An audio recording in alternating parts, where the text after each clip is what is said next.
This is the book of Malachi, chapter 2, and I'm going to start with verse 1. It says, "And now, O ye priests, this commandment is for you. If ye will not hear, and if ye will not lay it to heart, to give glory unto my name, said the Lord of hosts, I will even send a curse upon you, and I will curse your blessing. Yea, I have cursed them already, because ye did not lay it to heart." Right? Laying it to heart. Right? You better let it sink in. That's what the Most High exhorting our people to do. Understanding that, hey, we have to be accountable for the condition that we in. Right? We have to lay it to heart. It's a hard pill to swallow, but it's a very necessary pill to swallow. Right? And that's what comes along with understanding who we are, the mysteries that are found in the book. Just like I was talking about the curses, just like I was talking about the blessings, the curses that give an understanding on the condition that we're in, right? The sister said, where is that at in the Bible? Because, hey, the Bible is truly a mystery book. The Most High, he can set stumbling blocks before somebody's feet. He can harden their heart. You know, the Most High can totally bug someone out. You know, the truth can be right there in your face, and the Most High can rob you of the knowledge of who he truly is. We need him, right? And this is why it's such a beautiful thing. Like it said in Wisdom of Solomon 2:22, as for the mysteries of God, they knew them not, right? The Bible is full of mysteries, prophetically speaking, on why things happened in the past, why things are happening now, and how things are going to play out in the future, right? Let me bring this out in the book of Matthew, chapter 13 and verse 10. This is Matthew, chapter 13 and 10. I quoted this earlier. It said, "And the disciples came and said unto him, Why speakest thou to them in parables? And he said unto them, Because it is given unto you to know the mysteries of the kingdom of heaven, but unto them it is not given." Right? That's 2/3 of our nation and the other 17 nations that come out of Adam. For the mysteries that are found in this Bible, unto them it is not given. And a mystery is synonymous with what? Something that's secret. Because if it's not commonly known, or if it's hidden, that's what the word apocrypha means, hidden. Right? But if something is a mystery, it's not known, that's something that's a secret. And who does the Most High reveal his secret unto? Once again, like it says in Ezekiel 33 and 33, then will they know that a prophet had been among them. Why? Because the things that we're saying that have yet to come to pass, things that we are giving confirmation to in the past and the present, as well, prophetically in the future, they're going to know that, hey, we had it right all along. Right? I quoted Amos 3 and 7. And let me go ahead and bring this out. This is the book of Amos, chapter 3, and verse 7. And it reads, "Surely the Lord power will do nothing, but he revealeth his secret unto his servants the prophets." Right? It said, surely the Lord God will do nothing, but he reveals his secrets unto his servants the prophets. Right? And one prophet that is being ill spoken of now, especially among the Sakari and other camps, prophet, the Apostle Paul. He was known as what? The prophet to the nation, or the prophet to the Gentiles. Right? But a mystery is, they thinking that he was ministering to all nations. But no, he was ministering to the nation of Israel that was scattered among the nations. And that is a mystery that we're going to go ahead and get into right now. Right? Let me go ahead and start off with the book of Romans, chapter 1 and verse 7. So we're going to get into a mystery and bring forth some edification. It reads, and this is the beginning of the book of Romans, which was a letter that Paul wrote to a church that was in Rome. Right? Romans 1 and 7. And at the heading of this letter, it says, in Romans 1 and 7, "To all that be in Rome, beloved of God, and called to be saints, grace to you and peace from God our Father and the Lord Yahushua." Right? So just imagine a letter And the letter is addressed to all that be in Rome, beloved of God and called to be saints. Right? Because, hey, we are in the revived Roman Empire right now. I'm in so-called America, right? When you're dealing with ancient Rome and ancient Greece, right? This is the revived Roman Empire, the three-headed state, with the Vatican being the spiritual head, the United States being the military arm, and London being the financial branch of the revived Roman Empire, right? But he addressed his letter to all that be in Rome, beloved of God, called to be saints. Grace to you and peace to God our Father and the Lord Yahushua. So the Bible is supposed to be read what? Line upon line, precept upon precept.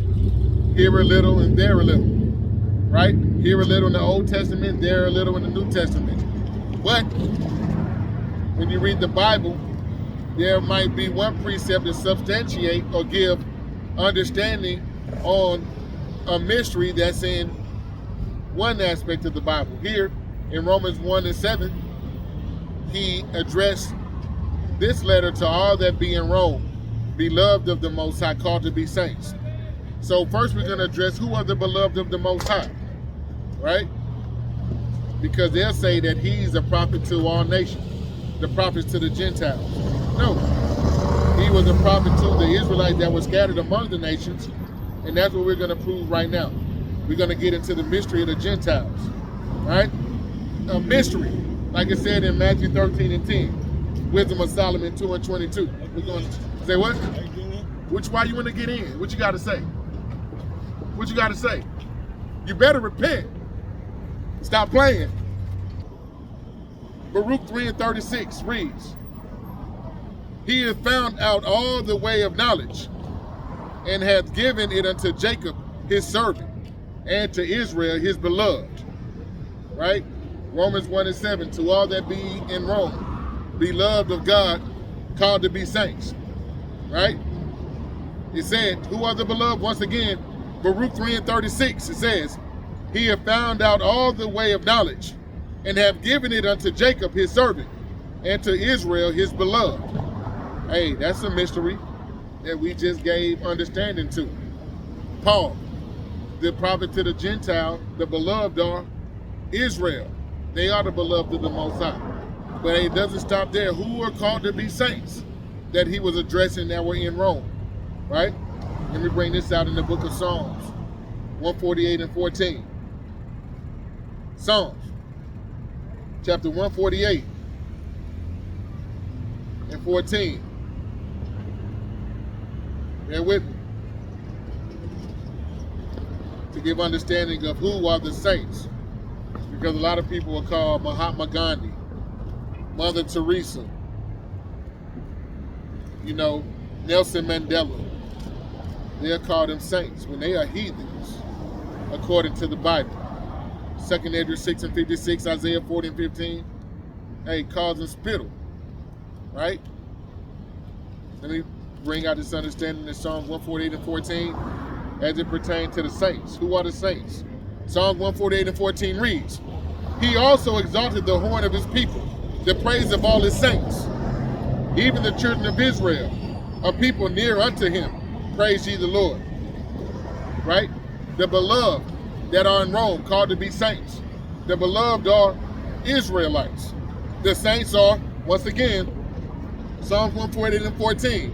He also exalted the horn of his people, the praise of all his saints, even of the children of Israel, a people near unto him. Praise ye the Lord. Right? He put his name on us. Yah Shar Allah. Yah meaning he, Shar Prince, Allah power. We're the sons of God. Right? This is why we're near to him. We're chosen. Right? He put his name on us. He put his spirit on us. Hey, and what activates that is us obeying his laws, his statutes, his commandments. Like I said in Deuteronomy 4 and 5. This is our knowledge and our wisdom in the sight of the nations.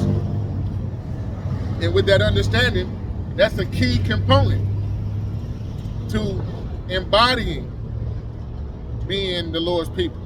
But back to the mysteries of the Gentiles that we're getting into, right?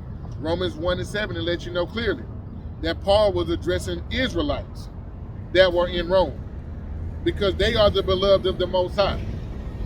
They are the ones that are called to be saints in this present time, right? Because in the Bible, it speaks about the children of Israel being scattered, right, and cast off into the nations that are round about, right? Let me bring this out in the book of John, chapter 7 and 35, which is a major mystery, because a lot of people, they want to get this idea from John 3:16 that has been pushed by secular Christianity, that for God so loved the world that he gave his only begotten son, that whosoever, that word whosoever, they feel like that applies to all of the other 17 nations that come out of Adam, when the whosoever applies to that same royal noble branch, that same distinct group that is cast off into the nation, that same, as the scriptures call it, world, or that same, what's the word, world in John 3:16? That's the word, not aeon, not oikomene, but cosmos. That same orderly arrangement of that same group, right? For God so loved the world. And we're going to bring out understanding in John 3:16, and we're going to tie in that mystery to let you know, hey, that the Most High has always dealt with his people. We just been cast off. We've been scattered among the nations. And this is the mystery of the Gentile that we're about to get into right now, right? That we're getting into. This is the book of John, chapter 7, and verse 35. And let me go ahead and get into this mystery. John chapter 7 and verse 35 reads, "Then said the Jews among themselves, Whither will we go, that we shall find him? Will we go to the dispersed among the Gentiles to teach the Gentiles?" Right? So this is the Jews, they are making a distinction. It says, should we go to the dispersed that are among the Gentiles to teach the Gentiles? Right? They understood that there was a dispersion. There were an element of their people that had been scattered and cast among the Gentiles, that were scattered across the diaspora, right? That's where you get the word dispersed, diaspora, scattered among the nations that are round about, right? Once again, as it pertains to the mystery of the Gentiles, John 7:35 reads, "Then said the Jews among themselves, Whither will he go, that we shall not find him? Will we go into the dispersed among the Gentiles and teach the Gentiles?" Right? The dispersed among the Gentiles and teach the Gentiles. So even in that time, they understood that there was an element of our people that were scattered among the nations, that were dispersed. They made a distinction, right? But we're going to further get into this mystery of the Gentiles and bring forth understanding. This is Ephesians chapter 2 and verse 11, and it reads, it says, "Wherefore, remember that ye being in past times Gentiles in the flesh, who are called uncircumcision by that which is called the circumcision in the flesh made with hands, that at that time ye were without Yahushua, being aliens from the commonwealth of Israel, and strangers from the covenant of promise, having no hope and without God in the world." Right? "But now, in Yahushua HaMashiach, ye who were sometimes afar off are made nigh by the blood of Yahushua." Right? That remnant.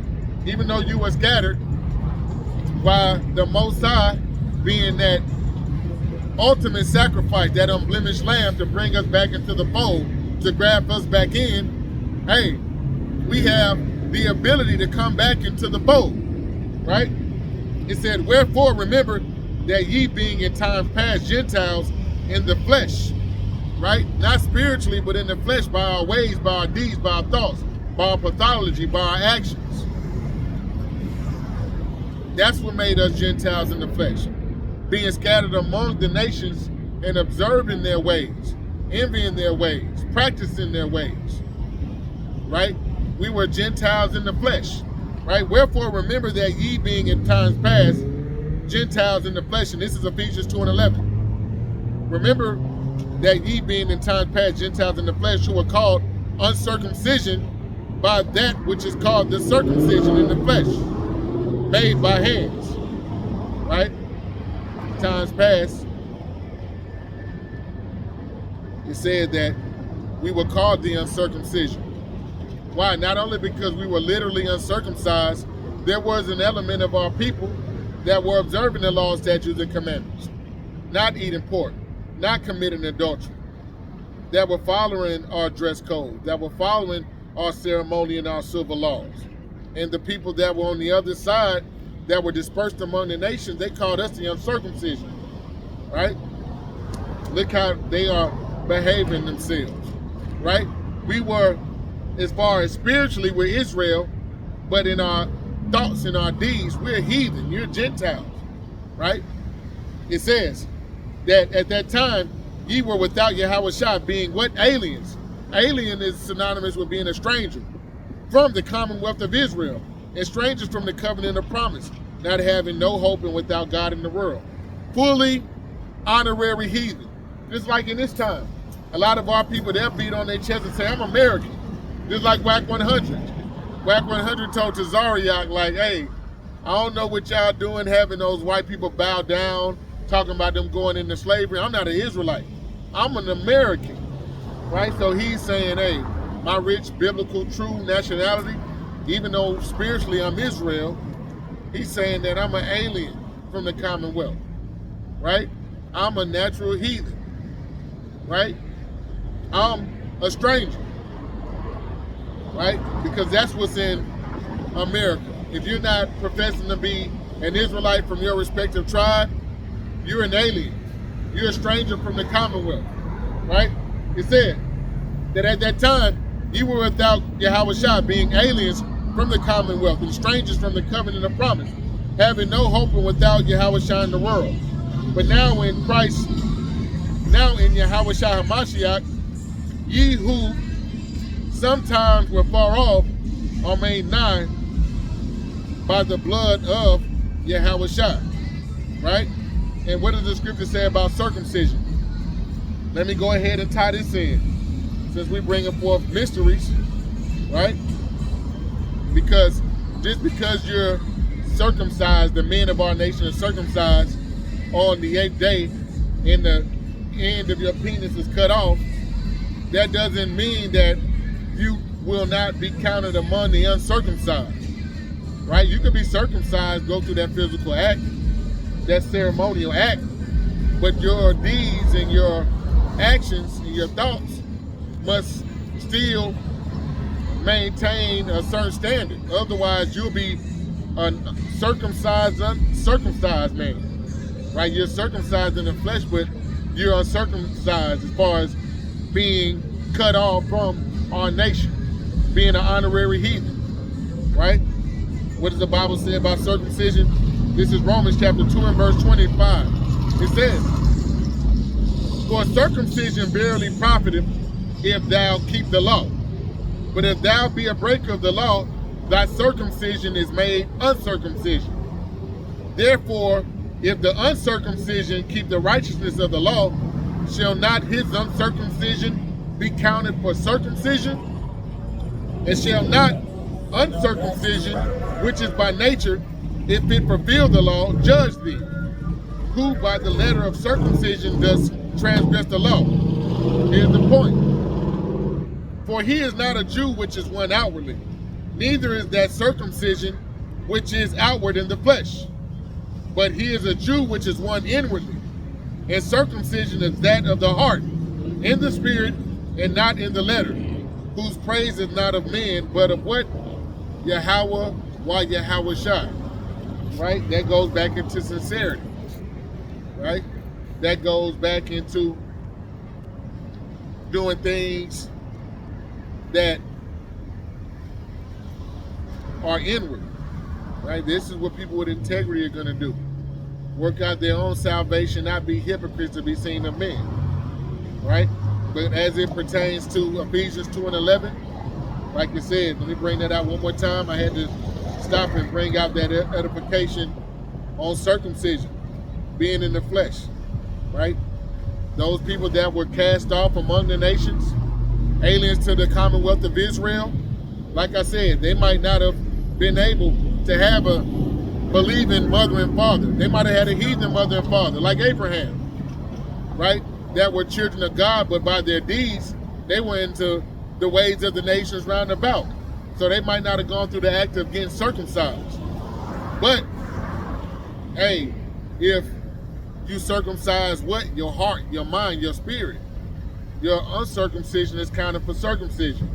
The same way if you had mothers and fathers that had you circumcised on the 8th day, but you want to act a damn heathen, your circumcision is made uncircumcision. Once again, Ephesians 2 and 11, as it pertains to the mysteries of the Gentiles. Remember that ye in past times, being Gentiles in the flesh, who are called uncircumcision by that which is called circumcision in the flesh, made by hands. That at that time ye were without Yahushua, being aliens and strangers from the covenant of promise, having no hope and without God in the world. But now in Yahushua HaMashiach, ye who sometimes were far off are made nigh through the blood of Yahushua HaMashiach, right? Those that are dispersed, hey, you're made nigh through this sacrifice, believing in Yahweh B'Shem Yahushua, the Son of God, who the world ignorantly called Jesus Christ, who comes in the volume of the book, repenting and obeying him. Now your uncircumcision is made circumcision. Now you're no longer a stranger, now you're brought back. It starts with the mind, right? As the mind goes, once you bethink yourself and remember who you are, right? Because we all had to go through that search of understanding. There's no way I can be an American. There's no way I'm an African American. But who am I truly? Once you come to the realization of who you truly are, that's a part of you. Coming back into the commonwealth, not being an alien, not being a stranger, being brought back into the fold, right? Let me bring this out in the book of Matthew. How you doing? Let me bring this out in the book of Matthew, chapter 18, verse 15, right? Because Matthew 18 and 15, even in this present time, it lets you... Oh, no, I don't. Do I have a... You know what? It's your lucky day. Here you go. The sister listening, she want to know if I have an ink pen. I sure do. Hey, all praises to Yahweh while Yahweh shot. Because even in this present time, right, you can be cast off from among the nation. You can know you are Israelite, but by your deeds, you can be written off as a heathen, as a stranger, right? And let me bring forth this understanding. In the book of Matthew, chapter 18 and verse 15, it says, moreover, if thy brother shall trespass against thee, go and tell him his fault between thee and him alone. If thou shalt hear thee, thou hast gained a brother. Because offenses must come. You know, you might do something to offend your brother, your sister. You might not know it. But you might have to go to him and say, hey, you offended me. And you go directly to your brother or your sister, right? And it said, if they hear you, sister, I ain't know I offended you, forgive me. It said if they hear you, they have gained a brother or a sister. Because like I said, you might do something to offend somebody and not even mean to do it. But if you are offended, you want to go to your brother, your sister. Read it on. It said,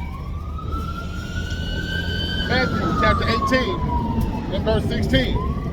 It said,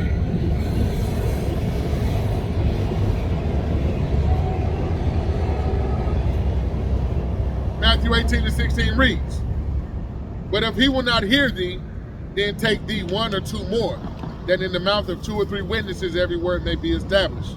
Because you might go to your brother and say that you're offended with something that he did, and he might not have done anything. And if you cannot resolve it with him, it say what? Go get a group, go get a jury, go get a witness, right? It says, but if he will not hear thee, then take with thee 2 or more, that in the mouth of 2 or 3 witnesses every word may be established. And here's the point. And if he shall neglect to hear thee, if he shall not neglect to hear them, if your brother is wrong, it said, tell it unto the church. But if he neglect to hear the church, let him be unto thee as a heathen man and a publican, right? A heathen man, even in this present time. If you don't want to be reasonable, if you want to be wicked, if you want to pervert judgment, if you don't want to honor the civil laws that are put in place to resolve issues within our nation and provide a remedy, it's saying, hey, go to your brother. If he don't want to listen to 2 or 3, if he don't want to listen to the church, write him off. You're a stranger. You're an alien from the Commonwealth. This is the same thing that happened to our people in that time. They can't get rights of our nation, like it's written of in the book of Ezekiel, the 2/3. They are aliens from the Commonwealth, right? They are without hope in this time. Their hope is what? Go ahead and get their lives cut off and being born into the kingdom in their right mind, right through the loins of the righteous men and women of our nation, right? But that's the point, right? Let me further expound on the mystery of the Gentiles. In the book of 1 Corinthians, this is 1 Corinthians chapter 12, verse 1, to substantiate the fact that, hey, Paul, the prophet to the Gentiles, the ministry of the apostles, is not going to the natural heathen, but rather the children of Israel that are scattered among the heathen nations, right? Telling them through faith, belief, repentance, hey, y'all have a shot of being brought back into the fold. This is 1 Corinthians chapter 12, verse 1. And it says, now concerning spiritual gifts, brethren, I would not have you ignorant. Ye know that ye were Gentiles carried away into these dumb idols, even as ye were led, right? What made us Gentiles? Following idolatry, like it says in Proverbs 3 and 31. Envy thou not the oppressor, and choose none of his ways. Our people love getting into the religions, the traditions, the culture of the heathen nations that are round about, when the Most High already commanded us to be set apart, to be separate from them. That's what it is to be chosen, right? And what makes us chosen is us given a law that is our wisdom in the sight of the nation, Deuteronomy 4 and 5, right? But once again, 1 Corinthians 12 says, now concerning spiritual gifts, brethren, I will not have you ignorant. Ye know that ye were Gentiles carried away unto these dumb idols as ye were led. That's what made us strangers. That's what made us aliens, right? Following the idols of the nations, envying their ways, right? That's what made us the Gentiles that were dispersed among the Gentiles, right? Should we go to the Gentiles that are dispersed among the Gentiles to teach the Gentiles, right? Natural heathen. No, we're honorary heathen. Why? Because we want to follow the ways of the heathen, right? We want to go into their societies. We want to go into their schools. We want to practice what idols, and we want to practice their way of being. We want to eat their food, right? When the Heavenly Father already gave us a dietary law. Pork, shrimp, crab, lobster, we're not supposed to eat it. Yeah, pork might taste good, but it's an unclean meat. That's what makes us holy, right? Us following the laws, right? Dietary laws, civil laws, ceremonial laws, and the sacrificial law, right? That's what's done away with. Why? Because we're going into the mystery of the Gentiles. That sacrifice that was made,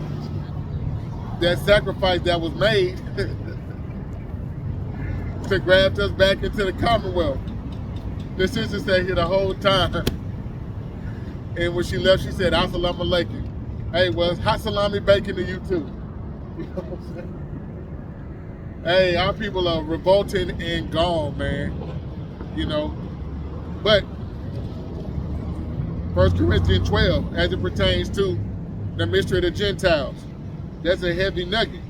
The church of Corinth, right? 1 Corinthians 12 and 1 once again. Now concerning spiritual gifts, brethren, I will not have you ignorant. Ye know that ye were Gentiles,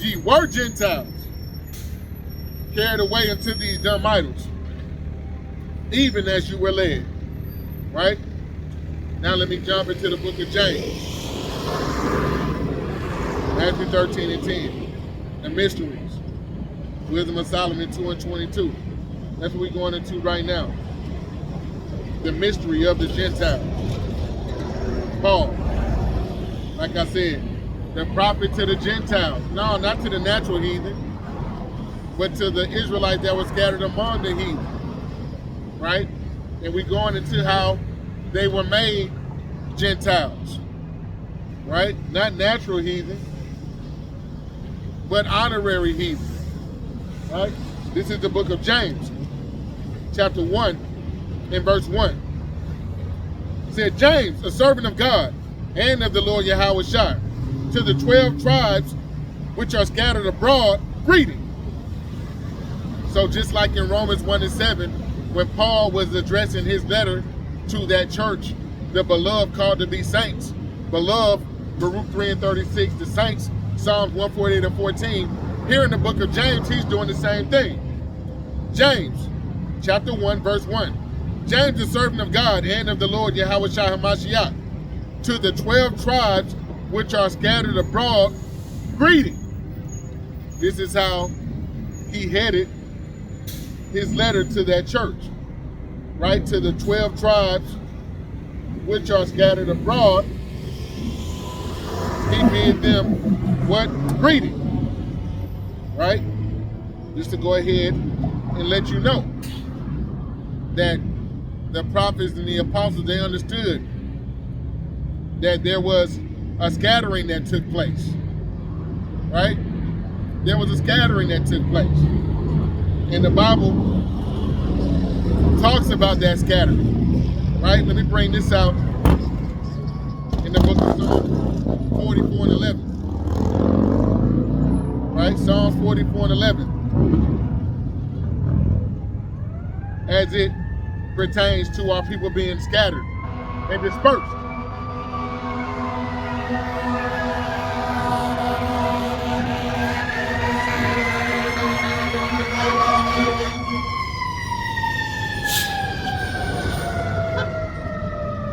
Psalms 44 and 11, as it pertains to our people being scattered and dispersed among the nations. It reads, Thou hast given us like sheep appointed for me, and hast scattered us among the heathen.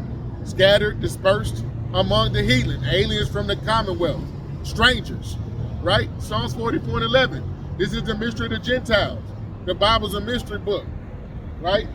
The Bible has been, like I said, weaponized against us to think that it's not for one people, like it's for the nations that are round about, right?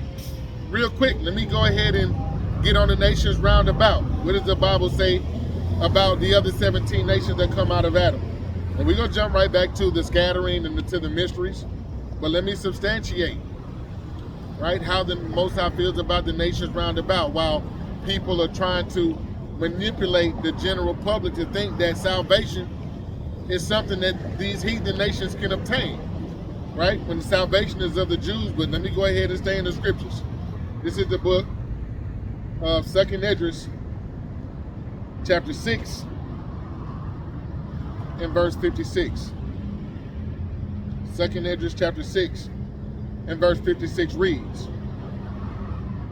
As for the other people which also come of Adam, thou hast said that they are nothing. Right? As for the other people, outside of the nation of Israel being one nation that's composed of 12 tribes, it says, As for the other people which are also come of Adam, thou hast said that they are nothing, but be like unto spittle, and is like in the abundance of them unto a drop that falleth from a vessel. Right? It says, As for the other people that come of Adam, thou hast said that they are nothing. The Most High doesn't regard them. This is why he gave them their own gods. This is why he gave them their own idols. This is why he gave them their own portion, right? But the Most High, he set his name on us. This is what it is for us to be chosen, right? And when I say us, I'm speaking about so-called blacks, Latinos, and Native Americans of Negroid and Indian descent, as well as those that are scattered across the four corners of the earth. As is written in Revelation 7:4 and Revelation 7:9. We're scattered. So will you know who an Israelite is by their phenotype? No. Will you know them because they're all going to be in the same landmass? No. Will you know them because they're all going to speak the same language? No. Like it says in Romans 8:16, it's the spirit that bears witness with our spirit. Are there Israelites in Asia? Yes. Eurasia, Europe, yes. Africa, yes. Iceland, yes. Antarctica, yes. Wherever you have mankind dwelling, you have the Israelites. We've already circumnavigated the earth. We've already been absorbed into the other nations through marriage. But as far as that royal remnant, the Most High has always reserved a remnant, his elect.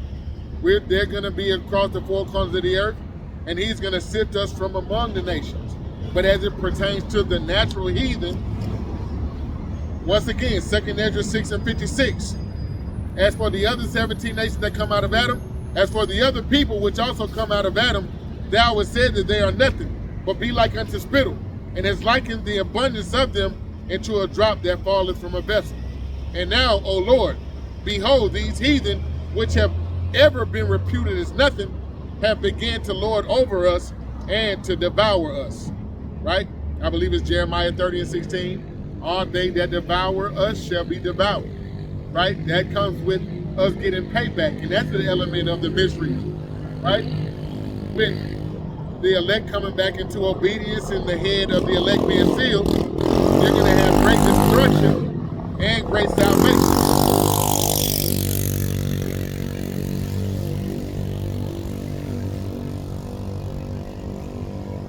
And an aspect of that destruction is for the elect to take part in executing the judgments written, right? But the heathen that have ever been reputed as nothing, they have lorded over us, right? We started that with Job 30:8, the basis of men. Job 9:24, the wicked being in authority, right?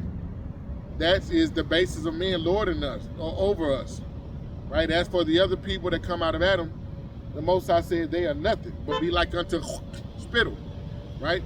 Isaiah 40:15. What does the Most High say about these heathen nations that are round about, that the people in these churches are trying to say can be saved? No, not the natural heathen, but the Israelites that are among the heathen, the elect are going to be saved, right? This is Isaiah 40:15. It reads, behold, the nations are as a drop of a bucket, and are counted as a small dust of the balance. Behold, he taketh of the owls as a very small thing, right? 2 Ezra 6:56 called these 17 nations spittles. Here, Isaiah 40:15, it said, behold, the nations are as a drop from the bucket, right? It said the nations are as a drop from the bucket, right? Right, and the Most High said he does not deal with these nations. They're nothing, they be like unto spittle. And hey, does the Most High change? Right? Because a lot of people will say the Most High, he's changed his word. No, it's just they lack understanding. Right? This is the book of Malachi, chapter 3 and verse 6, and it reads, Malachi 3:6. Does the Most High still look at the heathen as nothing, as spittle, as dust that falls from the balance? It says Malachi 3:6, even 2/3 of his people, which is a majority of them, the Most High saying Zechariah 13:8, they're going to cut off and die. They're going to receive the same fate as the heathen. However, they're going to come into the kingdom, and that's when they will receive salvation. They might be the least in the kingdom, but they're going to be among nobility, among the ruling class. They're just going to taste of the second death on this side, but they're still going to be saved, right? The heathen are even going to be saved for what? servitude, slavery, right? Punishments and building up and digging bodies and burying bodies. Yeah. So they're going to be saved for slavery, not for rulership, right? As for the Most High sentiments regarding these heathen nations, does he change? Malachi 3:6, it says, "For I am the Lord, I change not. Therefore ye sons of Jacob are not consumed." Because that's essentially what these nations are trying to do by affording what's in the covenants, the promises, the guarantees pertaining to the nation of Israel, the whole house. On this side, the 1/3, in the kingdom, the whole house, including the 2/3. They want to try to say that's afforded to the natural heathen roundabout. And we're letting you know, hey, the mystery of the Gentiles. The Most High is only dealing with the Israelites that are scattered among the nations. He's not dealing with the natural heathen, and we're further going to substantiate that. Once again, Malachi 3:6, "For I am the Lord, I change not. Therefore ye sons of Jacob are not consumed." Right? Therefore ye sons of Jacob are not consumed. Right? Let me bring this out in Hebrews 13:8, and I'm going to jump right back to Psalms 44:11. All right? This is the book of Hebrews, chapter 13, verse 8. It reads, "Yahweh Shai HaMashiach, the same yesterday, today, and forever." Right? That's the Son and the Father, they're confederate. Yahweh says, "I am the Lord. In all caps I change not. Therefore ye sons of Jacob are not consumed." Hebrews 13:8 says, Yahweh Shai HaMashiach, so-called Jesus Christ, the same yesterday, today, and forever. This word, it changed not. Right? It's pure. Meaning it doesn't have to have anything added to it or taken away. It's perfect the way that it is. Right? Same yesterday, today, and forever. Jumping back to Psalms 44:11. Right? We're getting on the mystery of the Gentile. Right? The heathen nations that are round about. The Most High has never been dealing with the heathen. We just brought that out. In 2nd Ezra 6:56, Isaiah 40:15. Right? Jumping right back to the scattering that took place. Right? Us being dispersed among the nations. This is Psalms chapter 44 and verse 11. Once again, "Thou hast given us like sheep appointed for meat, and hast scattered us among the heathen. Thou sellest thy people for naught, and does not increase thy wealth by their price. Thou makest us a reproach to our neighbors, a scorn and a derision to them that are round about us. Thou makest us a byword among the heathen, a shaking of the head among the people." Right? Yeah, when these nations round about, hey, they hope for the day when they can see us at the bottom. Like it says in Lamentations 2:15, they wag, they hiss. Right? Saying, is this the perfection of beauty? Right? It's saying the same thing here in Psalms 44:14. It said, "Thou makest us a byword among the heathen, a shaking of the head among thy people." Hey, that was written about us in the law of Moses. That if we didn't hearken, we would be the bottom. We would be the tail, not the head. The borrower, not the lender. A proverb, a byword, a misnomer. And here it said, "Thou makest us a byword among the heathen." Who did that? Yahweh, why Yahweh Shai. Said among the heathen, they call us blacks, Latinos, Native American. Any derogatory term they can apply to us that does not denote who we truly are. Hey, the Most High did that to us. Right?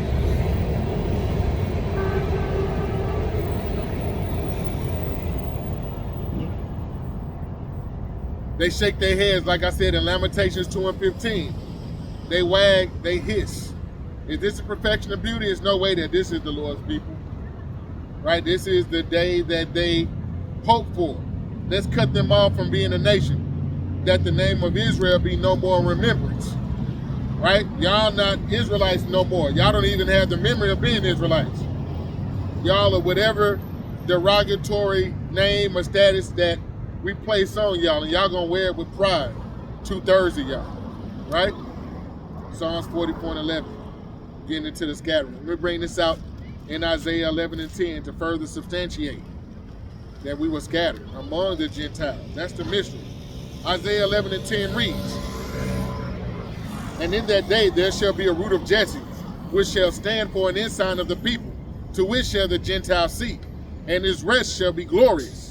And it shall come to pass that in that day that thou shalt set his hand again the second time to recover the remnant of his people, which shall be left in where? Assyria, and from Egypt, and from Pathros, and from Cush, that's Ethiopia, and from Elam, that's East India, and from Shinar and Hamath, and from the islands of the sea," right? But it's saying that he's gonna set his hand a second time, right? "And it shall come to pass that in that day, the Lord shall set his hand again the second time," right? When was the first time the Most High recovered our people? That was Egypt. We were scattered, or we were serving bondage in the land of Egypt. That's what the book of Exodus encapsulates. Our history in Egypt, from us serving bondage to us being recovered from that land. But here it's saying we're scattered in this time. We've been scattered a second time, right? As it says in Deuteronomy 28:64, scattered among the nation. It said that he's gonna put out his hand again, a second time. Is he gonna deliver the natural heathen?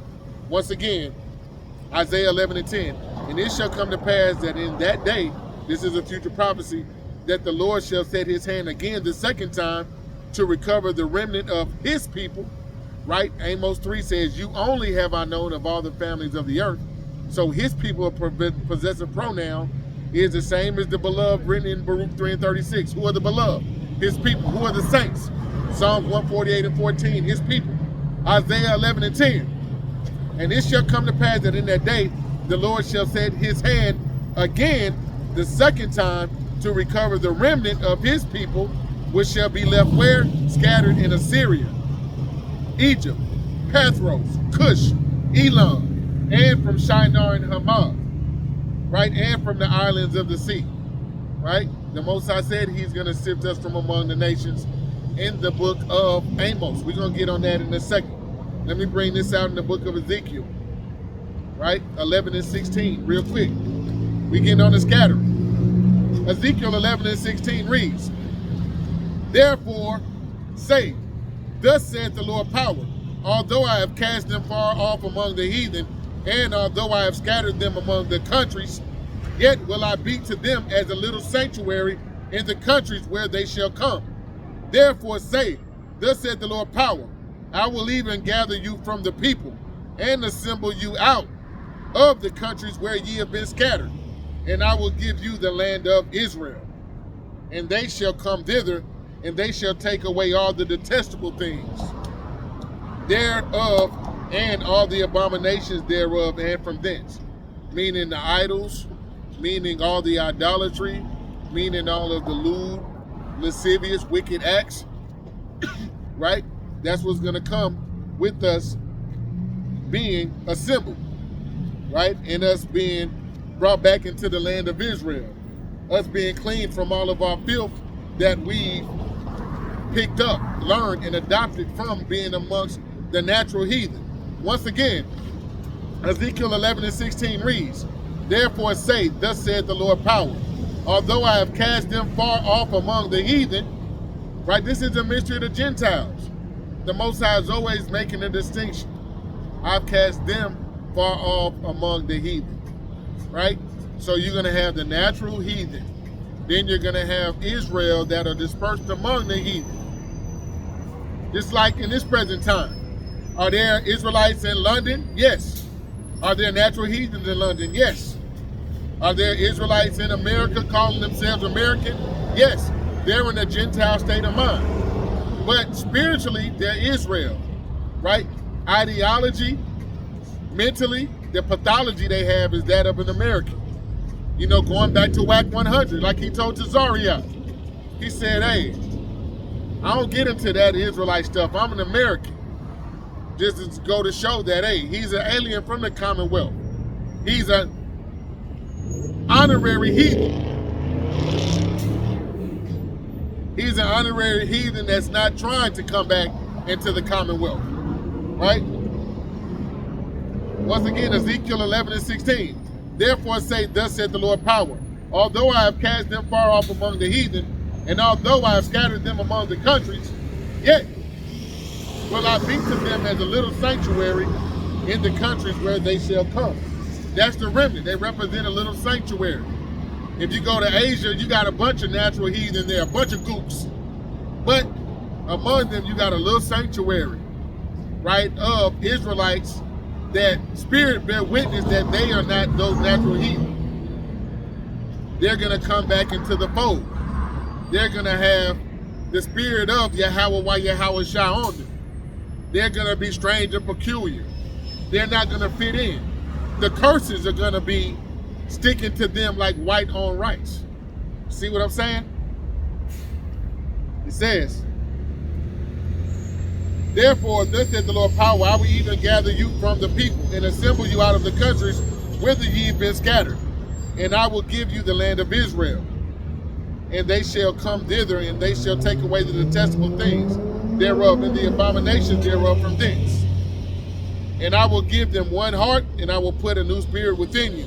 And I will take away the stony heart of flesh, and I will give them a heart of flesh, that they may walk in my statutes and keep my ordinances and do them. And they shall be my people, and I will be their power. You see what I'm saying?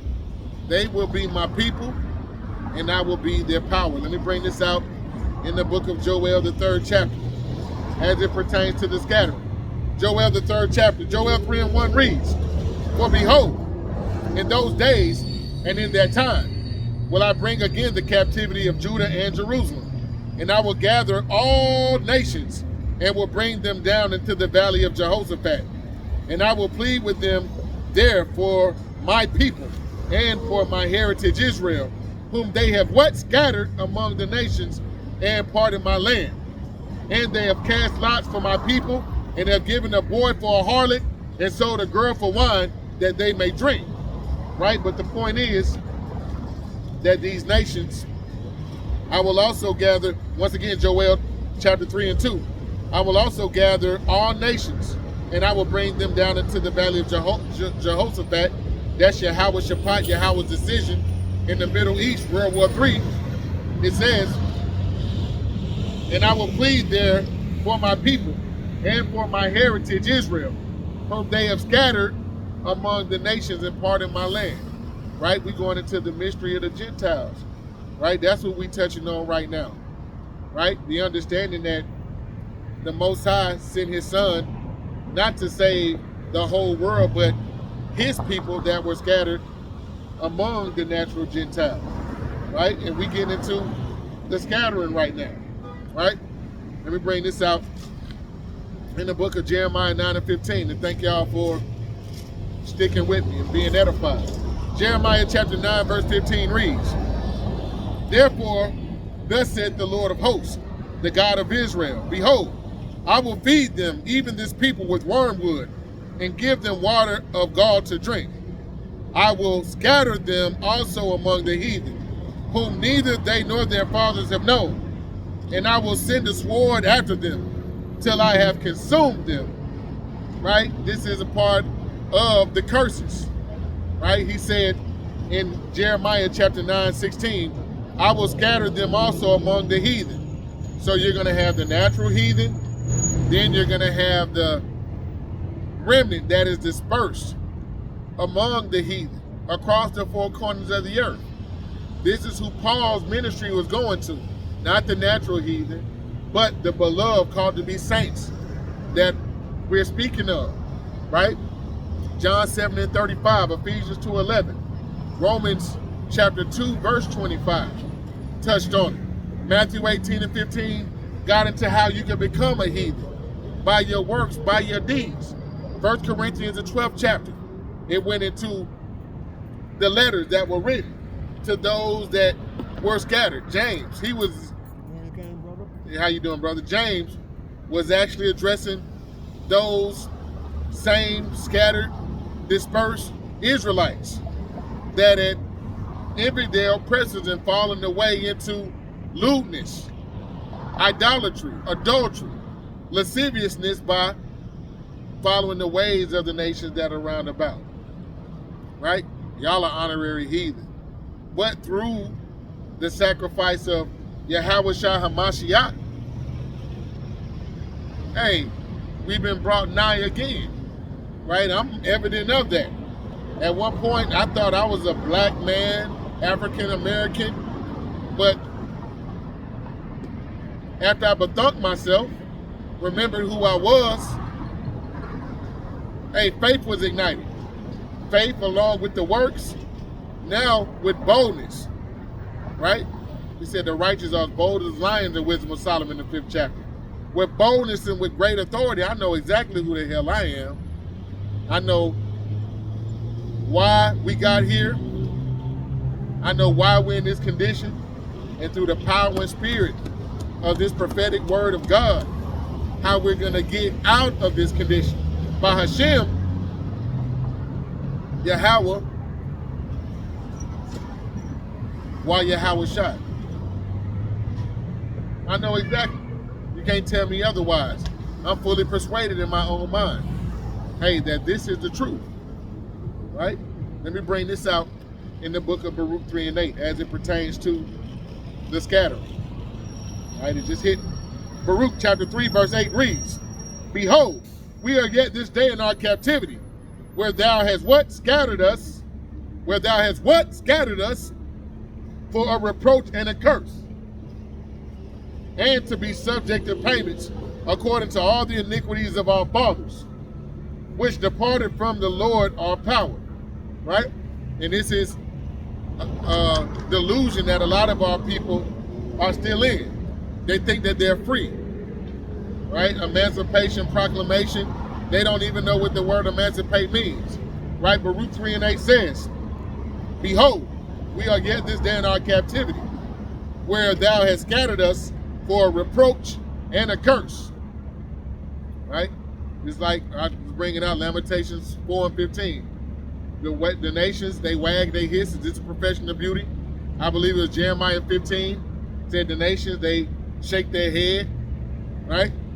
Baruch 3 and 8, behold, we are yet this day in our captivity, where thou hast scattered us for a reproach and a curse, and to be subject to payments, tributaries, according to all the iniquities of our fathers, which departed from the Lord our power. Right? Us, our fathers being us, coming back through the regeneration. Right? Like it says in Numbers 14 and 18. Every third or fourth generation, the Most High put that spirit back in the flesh.